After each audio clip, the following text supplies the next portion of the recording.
bir sənətkarın öz yolunda iz qoyduğu bir başlanğıc var. Sükutun içindən doğan səslər kimi. Palçığın, torpağın, rəngin içindən süzülüb gələn ilhamlar kimi. Bu sənətli film bizi Azərbaycan keramika sənətinin canlı əfsanəsi, gözəlliyi barmaqları ilə formalaşdıran bir sənətkar Mir Teymur Məmmədovun həyat və yaradıcılıq yoluna aparır. O yalnız sənətkar deyil, həm də ruhun dilsiz danışığına qulaq asan və onu torpaqda canlandıran bir nəfəsdir. Mir Teymur Məmmədovun həyatı sadə bir uşaqdan sənət fədaisinə çevrilməyin hekayəsidir. Onun torpaqla ilk tanışlığı yaddaşının dərinliklərində gizlənsə də, illər sonra bu bağlılıq onun taleyini çevriləcəkdir.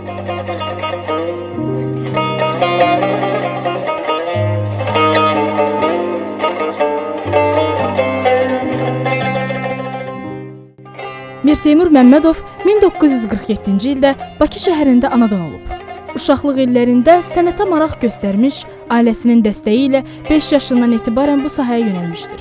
O əlindəki hər bir parçanı sanki başqa bir aləmə daşıyırdı. Kağız üzərində rənglərlə oynayan, xəyal gücü ilə divarların sərhədlərini aşan bu uşaq keramika ilə tanış olanda hələ bilmirdi ki, bu sənət onunla bir ömür yol gedəcək.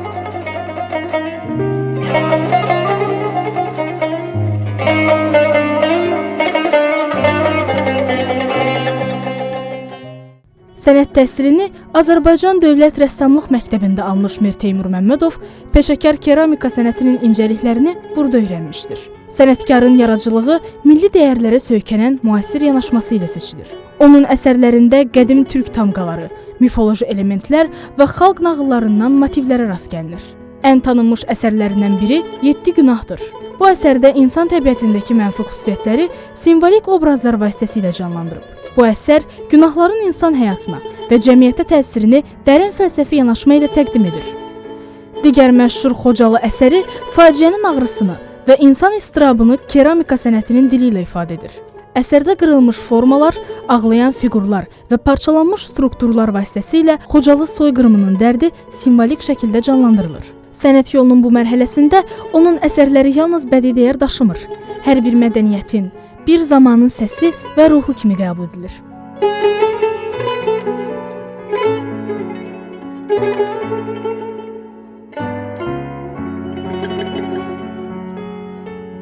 İki yaşında mən plastilinlə oynayırdım evdə. Bizim deməli, bütün ailədə iki dənə peşə həmişə xod gedirdi də, belə deyir, Bakılılar belə deyirlər.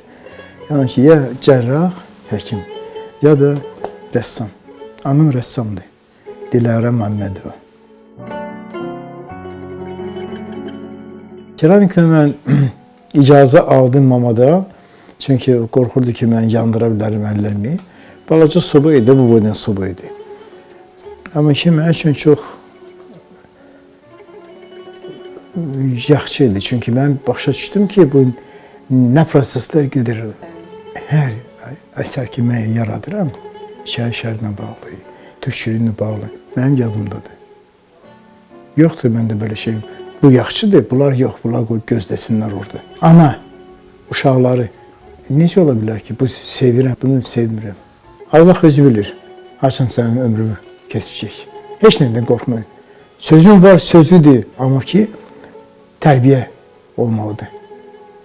Ağsaqqalla necə danışmaq lazımdır, uşaqla necə danışmaq lazımdır, amma qorxmaq lazım deyir. Eksperimentdən qorxma. Onda qabağa irəli gedəcəksə və bilik. Bilik mütləqdir. Mən indi bəlkə sizə toxunar biraz. Amma indiki zamanda mən baxıram cavanlara, onlar ki, mən Bakılı kimi deyim, qoy qabağa bağlı.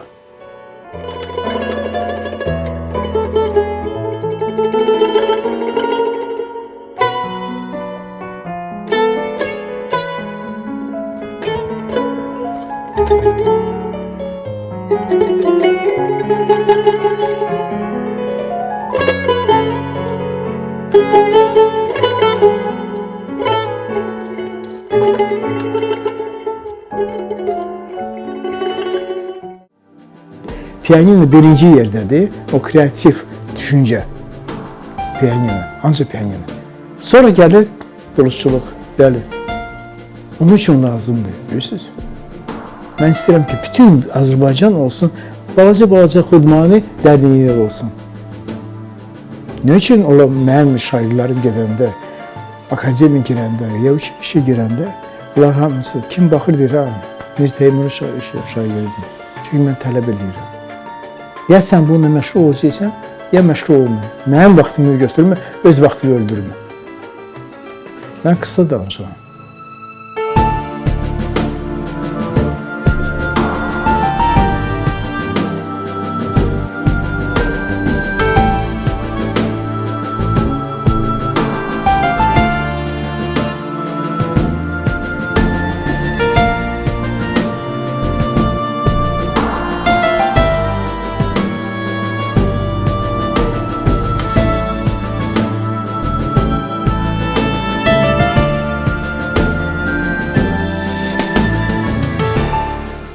Mən hələ çox iş görməliyəm, deyir sənətkar.